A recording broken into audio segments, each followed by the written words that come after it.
नमस्कार साथियों, मैं देवाराम सारन स्वागत करता हूं आप सबका टॉप ऑफिसर्स क्लासेस के इस ऑनलाइन प्लेटफॉर्म पर। तो दोस्तों, अपन है जो बात कर रहे थे एनिमल हस्बेंड्री की। किसकी बात कर रहे थे दोस्तों? एनिमल हस्बेंड्री है जो अपने पिछली कई क्लासों से है उसके बारे में पढ़ते आ रहे हैं। और एनिमल हस्बेंड्री में है जो अपने एलपीएम के अंदर है जो अगर बात करें अपन एलपीएम की, किसकी बात करें दोस्तों? एलपीएम की बात करें तो अपन तो एलपीएम में है जो अपन है एलपीएम में लाइव स्टॉक प्रोडक्शन मैनेजमेंट है। इसमें है जो अपन ने गाय की नस्लें तथा जो भेड़ भैंस की नस्लें हैं उनके बारे में जो अपन ने पढ़ लिया। किसके बारे में पढ़ा दोस्तों? गाय की नस्लें और भैंस की नस्लों के बारे में जो पढ़ लिया। और आज अपन बात करेंगे वो करेंगे भेड़ की नस्लों के बारे में। किसके बारे में बात करेंगे दोस्तों? आज है जो अपन बात करने वाले हैं भेड़ की नस्लों के बारे में। आज है अपन बात करेंगे वो करेंगे भेड़ के बारे में। किसके बारे में बात करेंगे दोस्तों?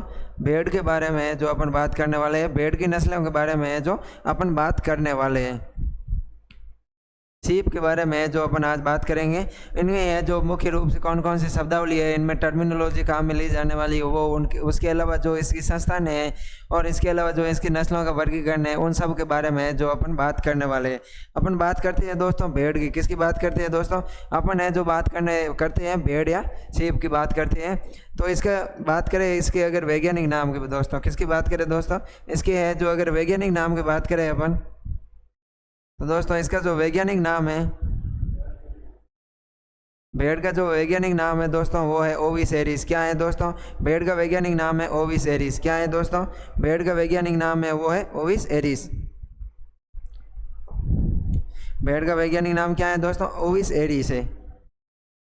भेड़ का वैज्ञानिक नाम है वो है ओविस एरिस।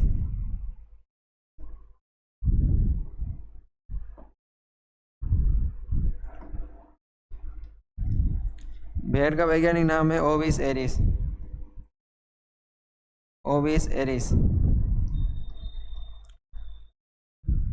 उसके अलावा इसके कुल की बात करें तो कुल सबको पता है, गाय भैंस भेड़ बकरी का है वो बोविडिकुल होता है। कौन सा कुल होता है? बोविडिकुल होता है। वो अपन है जो गाय में बात कर लिए। उसके अलावा इसके बात करें गुणसूत्रों की संख्या। किसकी बात करें दोस्तों? इसमें है जो क्रोमोसोम नंबर की बात करें अपन, गुणसूत्र संख्या की बात करें तो दोस्तों इसमें गुणसूत्र संख्या है वो है 54। कितनी है दोस्तों? इसमें गुणसूत्र संख्या है वो है 54। कितनी है? 54, 54 है। और इसका उल्टा करें अपन, अगर 54 का उल्टा करें तो कितना आता है? 45। कितना आता है दोस्तों? 54 का उल्टा करें अगर अपन 54 का उल्टा करें तो कितना आता है दोस्तों? 45 आता है। तो 54 का उल्टा कितना हो गया? 45। तो इसमें जो मान्यता प्राप्त नस्लें है वो कितनी है दोस्तों? वो है 45। कितनी है? मान्यता प्राप्त नस्लें। मान्यता प्राप्त नस्लें। अगर अपन मान्यता प्राप्त नस्लों की बात करते हैं दोस्तों तो इसमें मान्यता प्राप्त नस्लें हैं साथियों वो आती है वो है इसकी 45। कितनी है दोस्तों? इसकी जो मान्यता प्राप्त नस्लें हैं वो है 45, 45 है जो इसकी मान्यता प्राप्त नस्लें हैं। और अगर इन नस्लों का उल्टा करें तो गुणसूत्र संख्या आ जाता है 54 और 54 का उल्टा करें तो नस्लें आ जाती है 45। तो ध्यान रखना, इसमें से जो एक गुणसूत्र याद कर लेना। यहाँ है जो इसके अलावा अपन है जो नस्लें याद कर लेते हैं तो अपन को है जो इसके बारे में पता चल जाता है। उसके आगे बात करते हैं, इसका कुल बोविड हो गया, गुणसूत्र हो गए। उसके आगे बात करें इसमें जो टर्मिनोलॉजी की बात करें कि इसमें जो ऊन काटते हैं जो काटने की क्रिया है वो क्या कहलाती है? तो भेड़ में जो ऊन काटने की क्रिया है वो शेयरिंग कहलाती है दोस्तों। भेड़ के अंदर जब अपन ऊन काटते हैं तो ऊन काटने की जो क्रिया है दोस्तों वो शेयरिंग कहलाती है। उसके अलावा बात करें तो भेड़ की जो आँख होती है, आँख के चारों तरफ है जो अपना उसकी ऊन को काटते हैं तो जिसको क्या बोलते हैं? आइंग बोलते हैं दोस्तों। क्या बोलते हैं?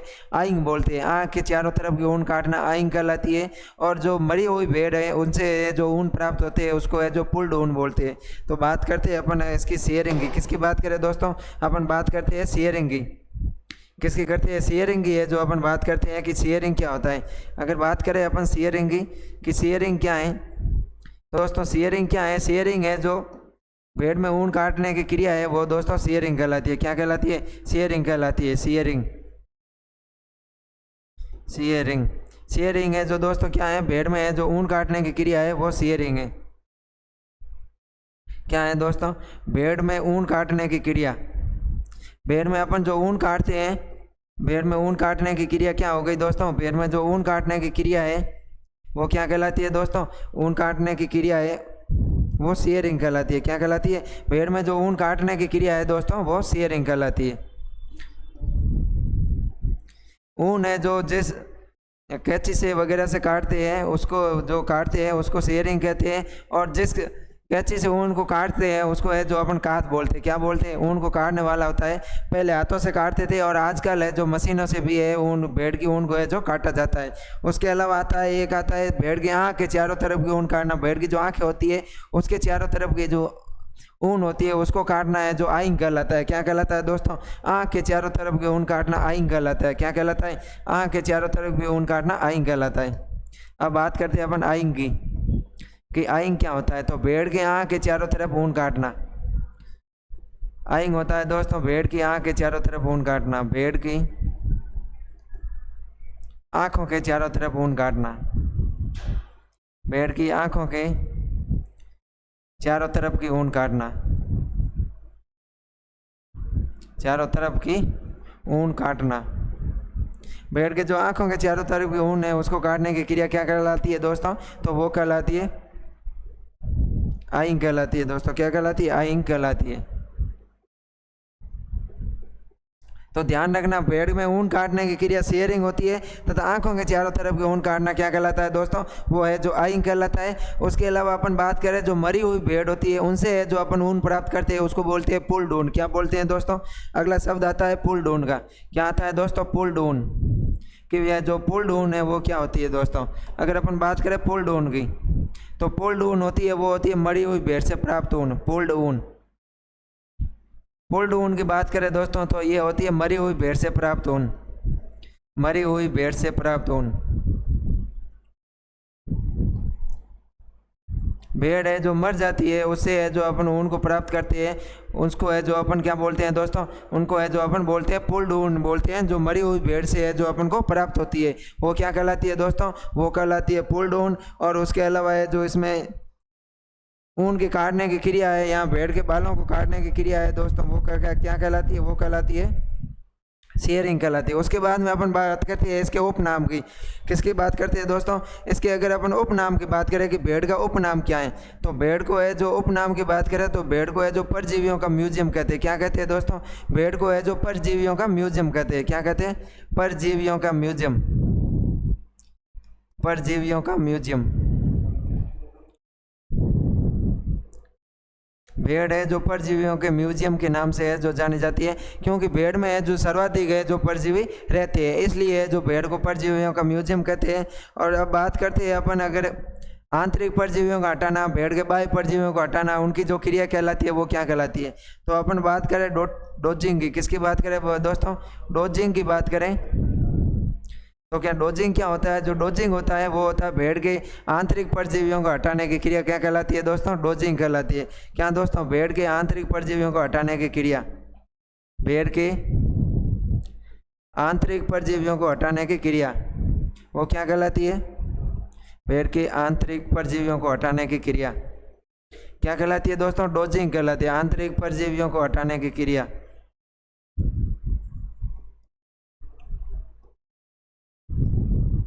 भेड़ के आंतरिक परजीवियों को हटाना क्या कहलाता है दोस्तों? भेड़ के आंतरिक परजीवियों को हटाना है जो डोजिंग कहलाता है। और अगर अपन बात करें भेड़ के बाह्य परजीवियों को हटाना तो भेड़ के बाह्य परजीवियों को हटाना डस्टिंग कहलाता है। क्या कहलाता है दोस्तों? डस्टिंग कहलाता है, डस्टिंग।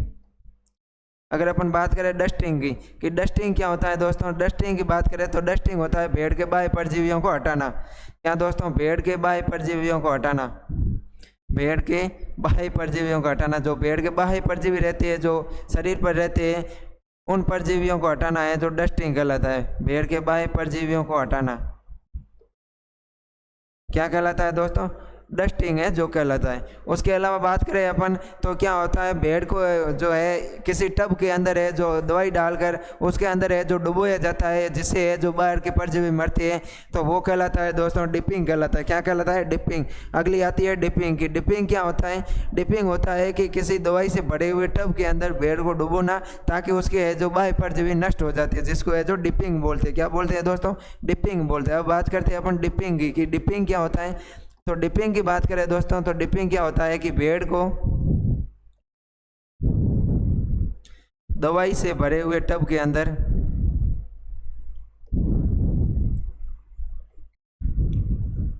भेड़ को दवाई से भरे हुए टब के अंदर डुबोना, टब के अंदर डुबोना ताकि जो बाह्य परजीवी है वो मर जाए, ताकि बाह्य परजीवियों का क्या हो दोस्तों, नियंत्रण हो, बाह्य परजीवियों का नियंत्रण हो।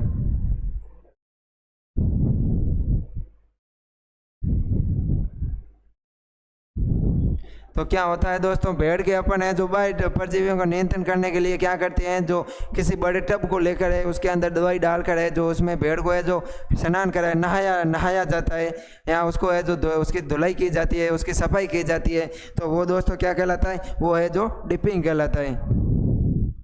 उसके अलावा बात करें अपन तो क्या है दोस्तों, यहाँ पर है जो उपनाम हो गया, डस्टिंग हो गया, डोजिंग हो गया, डस्टिंग हो गया, डिपिंग हो गया। उसके आगे अपन बात करें इसके संस्थानों की बात करते हैं दोस्तों, तो भेड़ प्रजनन केंद्र कहाँ है दोस्तों। अब बात करते हैं इसके संस्थानों की, किसकी बात कर रहे थे दोस्तों, संस्थानों की बात करते हैं। और इसमें है जो अपन बात करते हैं CSWRI की, किसकी बात करते हैं दोस्तों, अपन है जो CSWRI की बात करते हैं। CSWRI क्या है दोस्तों, CSWRI की बात करें तो central sheep and wool research institute, केंद्रीय भेड़ एवं ऊन अनुसंधान संस्थान। क्या है दोस्तों, central sheep and wool research institute, केंद्रीय भेड़ एवं ऊन अनुसंधान संस्थान। क्या है दोस्तों, केंद्रीय भेड़ एवं ऊन अनुसंधान संस्थान, ऊन अनुसंधान संस्थान। ये दोस्तों कहाँ पर है, तो इसकी स्थापना है जो दोस्तों भारत पाक के युद्ध के समय हुई थी, 1962 के अंदर हुई थी। ध्यान रखना दोस्तों, CSWRI है जो CSWRI की स्थापना है वो है जो भारत पाक युद्ध के समय है जो 1962 के अंदर है जो हुई थी, 1962 के अंदर है जो इसकी स्थापना हुई थी।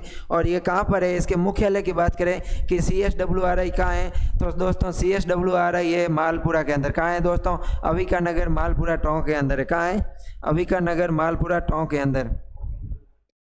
ये कहाँ है दोस्तों, अविका नगर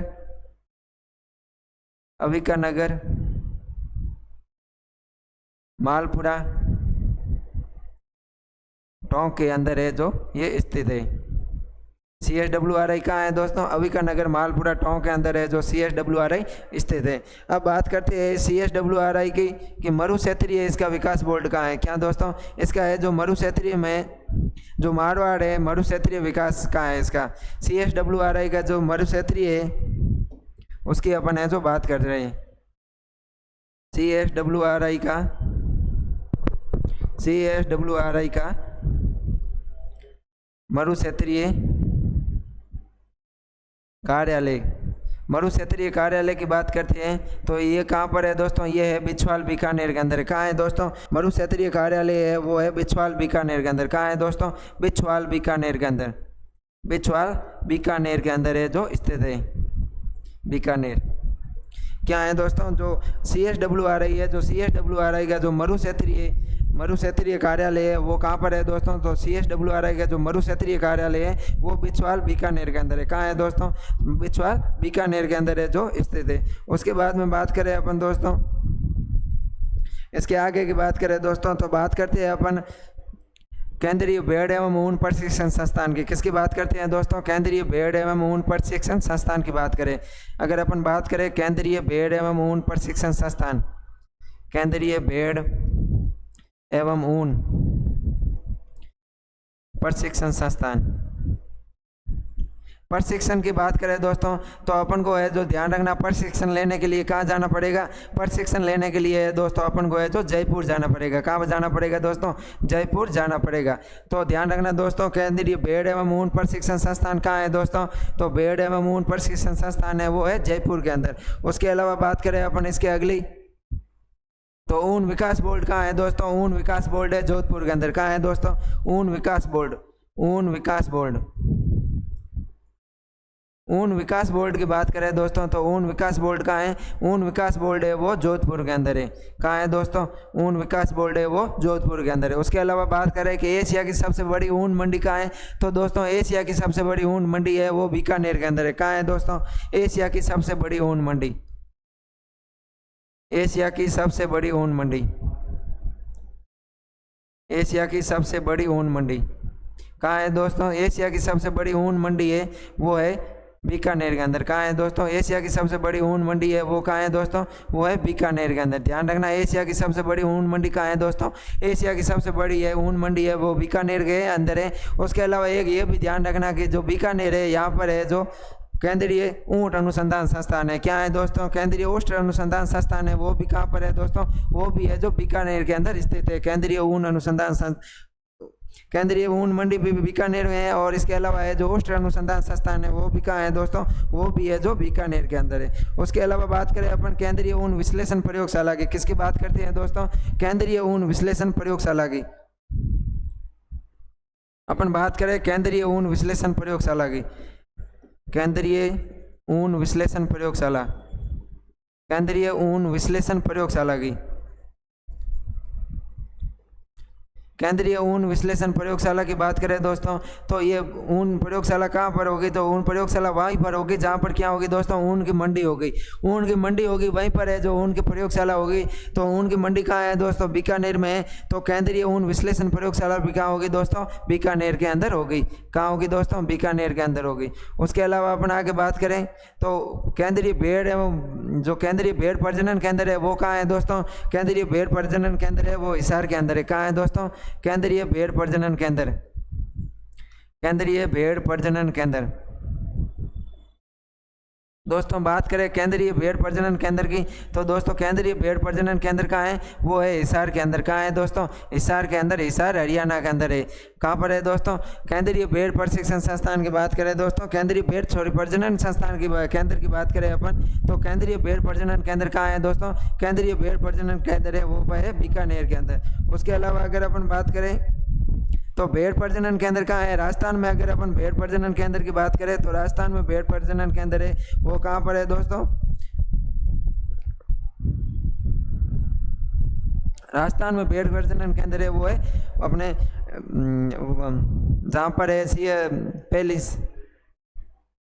सी वो बनी थी, केवी के बनी थी कृषि विज्ञान केंद्र, केवी के कहाँ बनी थी? प्रथम केवी के क्या बनी थी? वहाँ पर है जो केंद्रीय भेड़ है जो अपने है प्रयोगशाला है। तो अपन बताना कि राजस्थान में जो भेड़ प्रजनन केंद्र है वो कहाँ पर है, ये है जो आप कमेंट करके बताना। आपको मैंने एंट्री दे रखी है जहाँ पर है जो राजस्थान में क्या बनी है? प्रथम केवी के है जो बनी है राजस्थान में, वहाँ पर है जो केंद्रीय राजस्थान भेड़ प्रजनन केंद्र है वहाँ पर है। उसके अलावा बात करें अपन इसमें प्रजनन की बात करते हैं अपन दोस्तों अभी, तो भेड़ में है जो दोस्तों है जो ऋतु आधारित प्रजनन पाया जाता है। क्या पाया जाता है दोस्तों?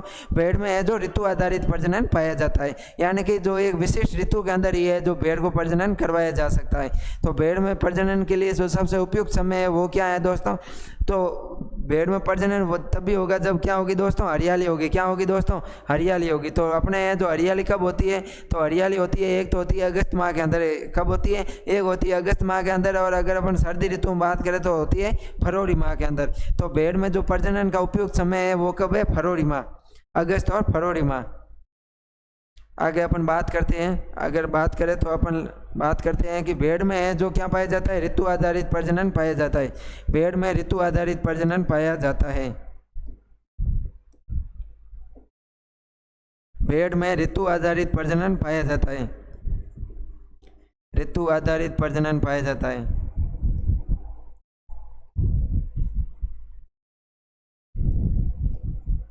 भेड़ में क्या पाया जाता है दोस्तों? भेड़ में है जो ऋतु आधारित प्रजनन पाया जाता है। और अगर अपन बात करें प्रजनन का उचित समय की बात करें तो भेड़ में प्रजनन का उचित समय, प्रजनन का उचित समय वो क्या है दोस्तों? अगस्त और भेड़ में प्रजनन का उचित समय क्या है दोस्तों? अगस्त व फरवरी माह है। क्या है दोस्तों?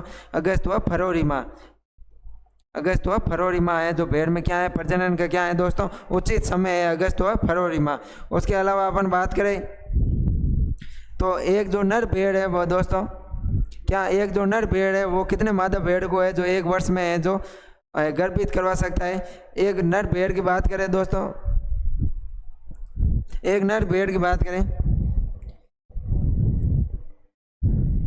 अगर अपन बात करें दोस्तों एक नर भेड़ की तो वो है जो एक वर्ष में है जो 30 से 40 मादा भेड़ को है जो प्रजनन करवा सकता है। किसकी बात करें दोस्तों? अपन है जो बात कर रहे हैं एक नर भेड़ की। एक नर भेड़ है जो, एक नर भेड़ एक वर्ष में 30 से 40 मादा भेड़ों को है जो गर्भित करवा सकता है। 30 से 40 मादा भेड़ों को गर्भित करवा सकता है।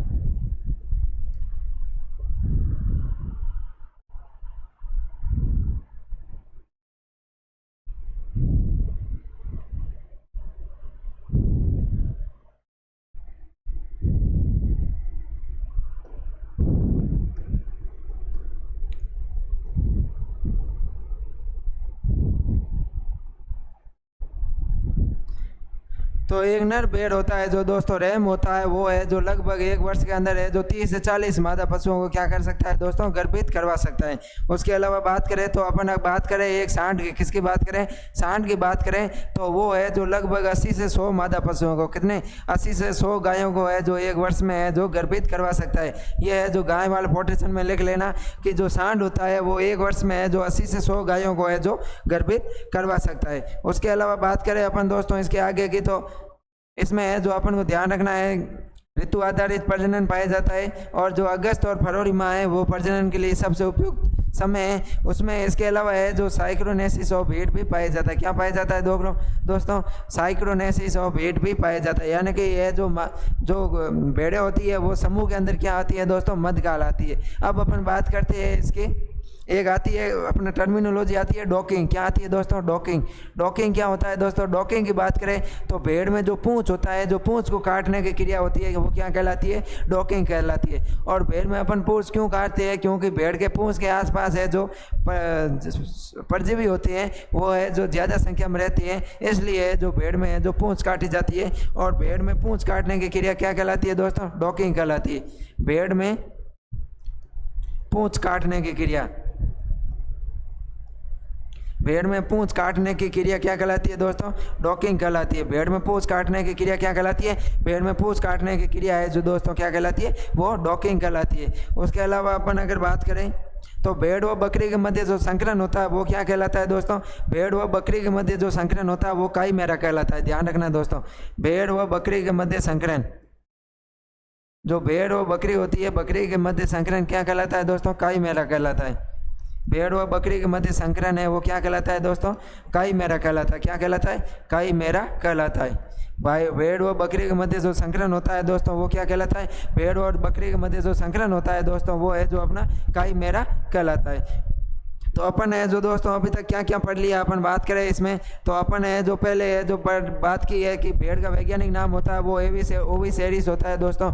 क्या होता है, ओविस एरिस होता है। उसके अलावा अपन है जो गुणसूत्रों की बात कर ली है। उसके अलावा है जो अपन ने बात की है कि इसमें जो नस्लें होती है वो 45 होती है। ऊन काटने की क्रिया सीयरिंग कहलाती है। आंखों के चारों तरफ ऊन काटने की क्रिया आइंग कहलाती है। और जो मरी हुई भेड़ होती है उनसे जो अपन ऊन प्राप्त करते हैं उसको अपन क्या कहते हैं दोस्तों, पुल्ड ऊन कहते हैं। बात करते हैं इसके अलावा आगे की बात करें अपन दोस्तों तो अपन इसमें बात करेंगे कि जो बात करते हैं अपन डोली की। किसकी बात करते हैं, डोली की बात करते हैं। डोली है जो प्रथम कृत्रिम प्रजनन द्वारा विकसित की गई भेड़ है। क्या दोस्तों, जो एक प्रथम है जो कृत्रिम प्रजनन द्वारा विकसित की गई भेड़ कौन सी है दोस्तों, डोली है। डोली का जो विकास है दोस्तों किसने किया था, डोली का विकास की बात करें अपन अगर तो डोली का विकास है जो दोस्तों इयान विल्मूट ने किया था। किसने किया था, इयान विल्मूट ने जो किया था। इयान विल्मूट ने जो डोली का है जो दोस्तों विकास किया था। अब बात करते हैं अपन भेड़ की टर्मिनोलॉजी की। यहाँ भेड़ का सामान्य वर्गीकरण होता है उसके बात करते हैं अपन। इसमें है जो मध्य चक्र मध्यकाल की अगर है जो अपन बात करें दोस्तों, प्रथम कृत्रिम प्रजनन द्वारा विकसित भेड़ कौन सी है दोस्तों, तो प्रथम कृत्रिम प्रजनन है जो आर्टिफिशियल इंसेमिनेशन है दोस्तों, उसके द्वारा विकसित जो भेड़ है वो है डोली। इसका विकास है जो इयान विल्मूट ने किया था। अब बात करते हैं भेड़ में मध्यकाल की। किसकी बात करते हैं दोस्तों, भेड़ में है जो मध्यकाल और मध्य चक्र की बात करते हैं। भेड़ में मध्य चक्र, पहले बात करते हैं भेड़ का समूह की। किसकी बात करते हैं अपन दोस्तों, तो पहले बात करते हैं अपन भेड़ का समूह। तो भेड़ का समूह क्या कहलाता है दोस्तों, भेड़ का समूह है जो फ्लॉक कहलाता है। क्या कहलाता है, फ्लॉक या रेवड़ कहलाता है। क्या कहलाता है, फ्लॉक या रेवड़ कहलाता है। अब बात करते हैं इसमें मध चक्र की। किसकी बात करें? भेड़ के अंदर जो मध चक्र होता है वो कितना पाया जाता है? लगभग 16 से 17 दिन का होता है। कितना होता है दोस्तों? 16 से 17 दिन या 16.5 दिन का होता है। कितना होता है? भेड़ में जो मध चक्र होता है वो होता है 16 से 17 दिन या 16.5 दिन का होता है। उसके अलावा बात करें अपन मध्यकाल की, तो मध्यकाल होता है वो होता है 10 से 24 घंटे का। कितना होता है दोस्तों? 10 से 24 घंटे का है जो मध्यकाल होता है। भेड़ में मध्यकाल कितना होता है दोस्तों? 10 से 24 घंटे का होता है। उसके अलावा बात करें कि इसमें नर भेड़ क्या कहलाती है दोस्तों? जो नर भेड़ है उसको है जो अपन रैम बोलते हैं। क्या बोलते हैं दोस्तों? जो झुंड के अंदर नर भेड़ होती है उसको रैम बोलते हैं, और जो मादा भेड़ होती है उसको ईव बोलते हैं। मादा भेड़ को क्या बोलते हैं दोस्तों? ईव बोलते हैं। इसमें बात करें मैटिंग क्रिया या जो प्रजनन क्रिया या समागम क्रिया है वो क्या कहलाती है? अगर अपन बात करें मैटिंग क्रिया की, तो मैटिंग क्रिया क्या कहलाती है दोस्तों? जो भेड़ में मैटिंग क्रिया है वो क्या कहलाती है? भेड़ में मैटिंग क्रिया है जो टपिंग कहलाती है। क्या कहलाती है दोस्तों? भेड़ में मैटिंग क्रिया है जो टपिंग कहलाती है। उसके अलावा बात करें तो इसमें गर्भकाल कितने दिन का होता है दोस्तों? भेड़ में जो गर्भकाल होता है वो दोस्तों कितने दिन का होता है? 148 दिन का होता है। कितने दिन का होता है? 148 दिन का होता है। 148 दिन का है जो गर्भकाल होता है। उसके अलावा बात करें इसमें ब्याने की क्रिया, भेड़ में ब्याने की क्रिया क्या होती है दोस्तों? भेड़ में जो ब्याने की क्रिया है, भेड़ में ब्याने की क्रिया है दोस्तों लैम्बिंग कहलाती है। क्या कहलाती है? लैम्बिंग कहलाती है। लैम्बिंग कहलाती है। भेड़ में ब्याने की क्रिया है दोस्तों लैम्बिंग कहलाती है। और जो भेड़ का नवजात होता है वो लैम्ब कहलाता है। क्या कहलाता है दोस्तों? भेड़ का जो नवजात होता है वो लैम्ब कहलाता है। क्या कहलाता है? लैम्ब कहलाता है। उसके अलावा अपन बात करें तो इसमें जो बंध्याकृत नर भेड़ होता है दोस्तों, क्या? बंध्याकृत नर भेड़, बंध्याकृत नर भेड़, तो दोस्तों बंध्याकृत नर भेड़ है वो वीडर कहलाता है। क्या कहलाता है दोस्तों? बंध्याकृत नर भेड़ है वो वीडर कहलाता है। उसके अलावा अपन बात करें नसबंदीकृत मादा भेड़ की। किसकी दोस्तों? नसबंदीकृत मादा भेड़। नसबंदीकृत मादा भेड़ की बात करें दोस्तों, तो नसबंदीकृत मादा भेड़ होती है वो दोस्तों स्प्रेड कहलाती है। क्या कहलाती है? स्प्रेड कहलाती है, स्प्रेड। उसके अलावा अपन बात करें दोस्तों तो इसमें अपन ने क्या क्या पढ़ा कि भेड़ में जो मध चक्र होता है वो होता है 16 से 17 दिन का, और जो समूह होता है वो फ्लोक या रेवट कहलाता है, और मध्यकाल होता है वो होता है 10 से 24 घंटे का। कितना होता है दोस्तों? भेड़ का मध्यकाल 10 से 24 घंटे का होता है। नर भेड़ होता है रैम कहलाता है, मादा भेड़ ईव कहलाती है, मेटिंग क्रिया है जो टपिंग कहलाती है, और जो गर्भकाल होता है वो 148 दिन का होता है। ब्याने की क्रिया है वो लैम्बिंग कहलाती है, नवजात है वो लैम्ब कहलाता है। उसके अलावा बात करें जो बंध्याकृत नर भेड़ है दोस्तों वो क्या कहलाती है? वीडर कहलाती है, और जो बंध्याकृत मादा नसबंदीकृत मादा भेड़ है वो स्प्रेड कहलाती है। उसके अलावा अपन बात करें दोस्तों तो अपन इसमें बात करते हैं, अपन इसमें किसकी बात करेंगे दोस्तों? बंध्याकृत नर भेड़ हो गया।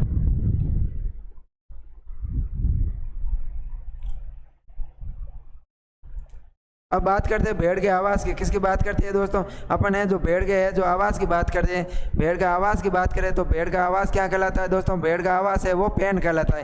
क्या कहलाता है दोस्तों? जो भेड़ का आवाज़ है वो पैन कहलाता है, जबकि गाय और भैंस का आवाज़ है वो सेड कहलाता है। तो ध्यान रखना, भेड़ का आवाज़ है जो पैन कहलाता है। अब अपन बात करते हैं भेड़ की नस्लों का वर्गीकरण की। किसकी बात करते हैं दोस्तों? नस्लों का वर्गीकरण की। अगर अपन बात करें नस्लों के वर्गीकरण की, किसकी? नस्लों का वर्गीकरण। भेड़ के नस्लों का वर्गीकरण की बात करें तो भेड़ की जो नस्लें हैं, भेड़ की नस्लों का वर्गीकरण है जो जलवायु आधार पर दिया गया है। किसके आधार पर दिया गया है? भेड़ की नस्लों का वर्गीकरण है जो जलवायु के आधार पर है जो किया गया है। और जलवायु के आधार पर वर्गीकरण किसने किया है? तो 1954 में जो किया था। किसने किया था? कब किया था? 1954 में किया था। 1954 में है जो भेड़ का है जो वर्गीकरण है जो जलवायु के आधार पर किया गया है। किसके आधार पर? जलवायु के आधार पर है जो किया गया था, जलवायु के आधार पर। भेड़ के जो नस्लें हैं इनका जो वर्गीकरण है वो जलवायु के आधार पर है जो किया गया है। अगर अपन देखें जलवायु के आधार पर इसको है जो कितने भागों में बांटा गया, तो इसको है जो जलवायु के आधार पर है जो 3 भागों में बांटा गया। कितने भागों में बांटा गया दोस्तों? 3 भागों में बांटा गया है। पहला आता है उत्तरी हिमालय क्षेत्र। कौन सा आता है? उत्तरी हिमालय क्षेत्र, उत्तरी हिमालय क्षेत्र। कौन सा आता है दोस्तों? उत्तरी हिमालय क्षेत्र आता है। दूसरा आता है पश्चिमी शुष्क क्षेत्र। कौन सा आता है? पश्चिमी शुष्क क्षेत्र, पश्चिमी शुष्क क्षेत्र। और जो तीसरा आता है वो आता है दोस्तों दक्षिण भारत का क्षेत्र। कौन सा? दक्षिण क्षेत्र या दक्षिण भारत। तीसरा आता है दोस्तों दक्षिण भारत का क्षेत्र, दक्षिणी नस्लें या दक्षिणी क्षेत्र। और जो दक्षिणी क्षेत्र में जो राज्य आते हैं वो तमिलनाडु वगैरह आते हैं। अब अपन बात करते हैं पहले उत्तरी हिमालय क्षेत्र की। किसकी बात करें दोस्तों? उत्तरी हिमालय क्षेत्र की बात करें। अगर अपन किसकी बात करें दोस्तों? उत्तरी हिमालय क्षेत्र की, उत्तरी हिमालय क्षेत्र। तो दोस्तों उत्तरी हिमालय क्षेत्र में कौन कौन से राज्य आते हैं? अगर अपन बात करें उत्तरी हिमालय क्षेत्र की, तो उत्तरी हिमालय क्षेत्र में है जो जम्मू कश्मीर और हिमालय क्षेत्र आता है। कौन सा आता है दोस्तों? जम्मू कश्मीर, जम्मू कश्मीर और हिमालय क्षेत्र। कौन सा? जम्मू कश्मीर और है जो हिमालय क्षेत्र है जो उत्तरी हिमालय क्षेत्र में आते हैं। कौन कौन से क्षेत्र आते हैं? वो जम्मू कश्मीर व हिमालय का जो क्षेत्र है, हिमाचल प्रदेश है, हिमालय है, वो है जो इसमें आते हैं। अब अपन बात करें दोस्तों जो ये उत्तरी हिमालय क्षेत्र है, इसकी नस्लों की ट्री की बात करें दोस्तों। किसकी बात करें? इसकी ये जो कौन कौन सी नस्लें आती है इसमें। अगर अपन बात करें नस्लों की ट्रिक की दोस्तों, किसकी बात करें? अपन ट्रिक की बात करें तो इसके जो उत्तरी हिमालय क्षेत्र है, इसके जो नस्लों को याद रखने की जो ट्रिक है, वो ट्रिक है दोस्तों गंगू लो भारा। क्या दोस्तों? गंगू लो भारा। इसकी जो ट्रिक है वो क्या है दोस्तों? इसकी ट्रिक है गंगू लो भारा, गंगू लो भारा। क्या है दोस्तों? गंगू लो भारा। अपन को याद रखना है गंगू लो भारा। ट्रिक याद रखनी दोस्तों, उत्तरी हिमालय क्षेत्र गंगू लो भारा। अब बात करते हैं अपन गंगू लो भारा में कौन कौन सी नस्लें है जो आती है। इस ग से बनता है गद्दी। क्या बनता है दोस्तों? इस ग से बनता है गद्दी। ग से क्या बन गया दोस्तों? गद्दी बन गया। इस गु से बन गया गुरेज। क्या बन गया दोस्तों? गुरेज। इस लो से बन गया लोही। क्या बन गया दोस्तों? लोही। भा से बन गया दोस्तों भाकरवाल। क्या बन गया? भाकरवाल। और रा से बन गया रामपुर बुसायर। क्या बन गया दोस्तों? रामपुर बुसायर, रामपुर बुसायर, रामपुर बुसायर। तो ध्यान रखना दोस्तों, अपन को उत्तरी हिमालय क्षेत्र की नस्लें याद करने क्या ट्रिक है? गंगू लो भारा। क्या है दोस्तों? गंगू लो भारा, यानी कि गद्दी, गुरेज, लोही और भाकरवाल। क्या है दोस्तों? गद्दी, गुरेज, लोही और भाकरवाल है जो इसकी भाकरवाल और रामपुर बुसायर है जो उत्तरी हिमालय क्षेत्र की बात आती है। अब अपन बात करते हैं पश्चिमी शुष्क क्षेत्र की। दूसरा क्षेत्र कौन सा आता है दोस्तों? अपना आता है पश्चिमी शुष्क क्षेत्र। कौन सा आता है? पश्चिमी शुष्क क्षेत्र। पश्चिमी शुष्क क्षेत्र की बात करें दोस्तों तो इसमें कौन कौन से राज्य आते हैं? तो इसमें राजस्थान, गुजरात और मध्य प्रदेश आते हैं। क्या आते हैं दोस्तों? राजस्थान, गुजरात और मध्य प्रदेश या महाराष्ट्र। क्या आता है दोस्तों? महाराष्ट्र। राजस्थान, गुजरात और महाराष्ट्र का क्षेत्र है जो इसमें आता है। और इसकी नस्लें कौन कौन सी है? इसकी नस्लें याद रखने की जो ट्रिक है दोस्तों, पश्चिमी शुष्क क्षेत्रों की जो नस्लें याद रखने की ट्रिक है वो ट्रिक है दोस्तों पूमा नाम जच्चे से। क्या? पूमा नाम जच्चे से। जो पूमा नाम का ब्रांड है वो है जो दोस्तों पश्चिमी शुष्क क्षेत्रों के लोगों के ऊपर है जो बिल्कुल ही जचता है। अपन को ध्यान रखना है जो पूमा ब्रांड है, पूमा है जो पूमा नाम का जो ब्रांड है वो है जो पश्चिमी शुष्क क्षेत्रों के जो लोग हैं उनके ऊपर है जो जचता है। तो अपन को ट्रिक क्या याद रखनी है? पूमा नाम जच्चे से। क्या? पूमा नाम जच्चे से। ट्रिक अपन को याद रखनी है पूमा नाम जच्चे से। पूमा नाम जच्चे से। ध्यान रखना दोस्तों, पूमा नाम जच्चे से ट्री का नाम है। क्या है दोस्तों? पूमा नाम जच्चे से। ये है जो अपन को है जो ट्रिक याद रखनी है। अब बात करते हैं इस पूछ से कौन सी नस्ल बनती है। तो इस पूछ से नस्ल बनती है पुंगल। कौन सी बनती है? पुंगल।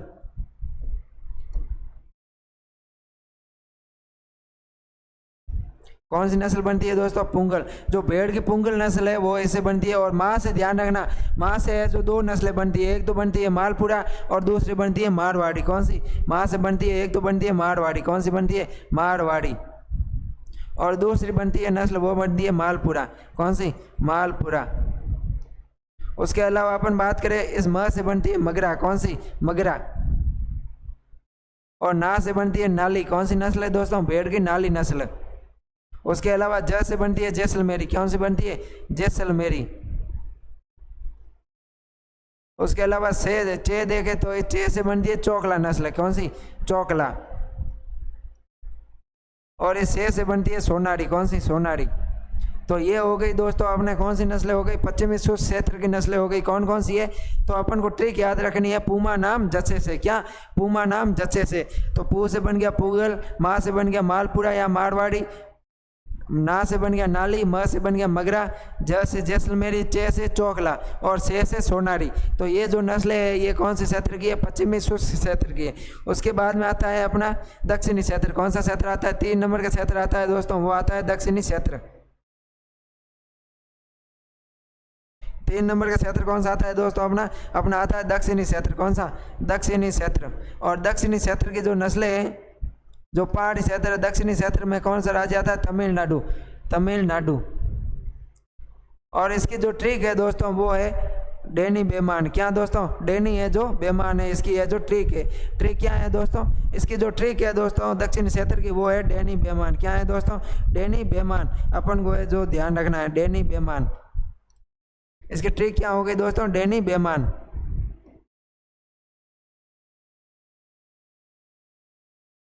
इसकी ट्रिक क्या हो गई दोस्तों? डेनी बेमान। डेनी बेमान। इस डे से बन गया डेकनी। क्या बन गया दोस्तों? डेकनी।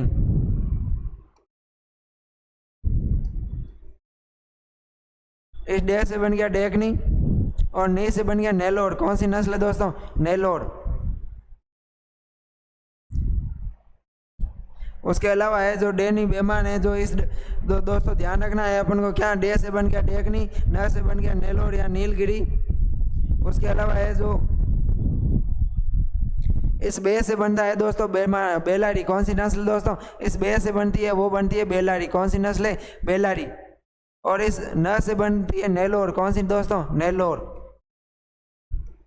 और अपन जो ये न है इससे अपन की नस्ल बनेगी वो बनेगी नीलगिरी। कौन सी दोस्तों? नीलगिरी है जो नस्ल बनेगी, नीलगिरी। और इससे बनती है मांड्या। कौन सी बनती है? मांड्या। तो अपन को ध्यान रखना है ये जो नस्लें है डेनी बेमान, डेकनी, नीलगिरी, मांड्या, बेलारी और नेलोर। कौन कौन सी दोस्तों? डेनी बेमान यानी कि डेकनी, उसके अलावा नीलगिरी, उसके अलावा बेलारी, मांड्या और नेलोर नस्लें हैं जो दोस्तों दक्षिण भारत की नस्लें हैं। और अपन है आज है जो दोस्तों अपन ने क्या क्या पढ़ा है, तो अपन बात करें तो अपन है जो भेड़ की है जो सामान्य जानकारी पढ़ ली है। उसमें है जो अपन ने बात की है भेड़ में जो मध्यकाल मध्य चक्र होता है उसके बारे में बात की है। मध्य चक्र होता है वो होता है लगभग 16 से 17 दिन का होता है, 16.5 दिन का होता है। उसके अलावा मध्य चक्र होता है 10 से 24 घंटे का होता है।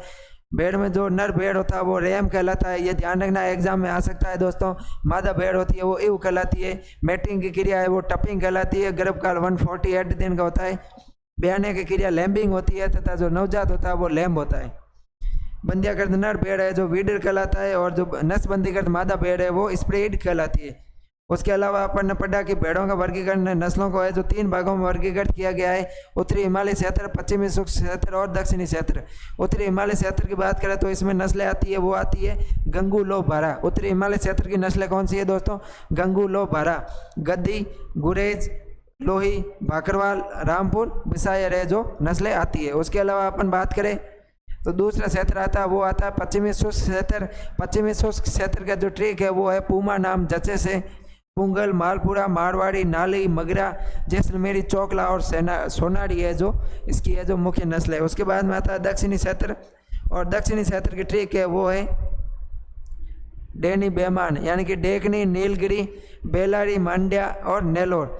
तो अपन है जो दोस्तों आज है जो भेड़ के सामान्य जानकर पढ़ ली है और अपन कल बात करेंगे वो बात करेंगे दोस्तों भेड़ की नस्लों के बारे में।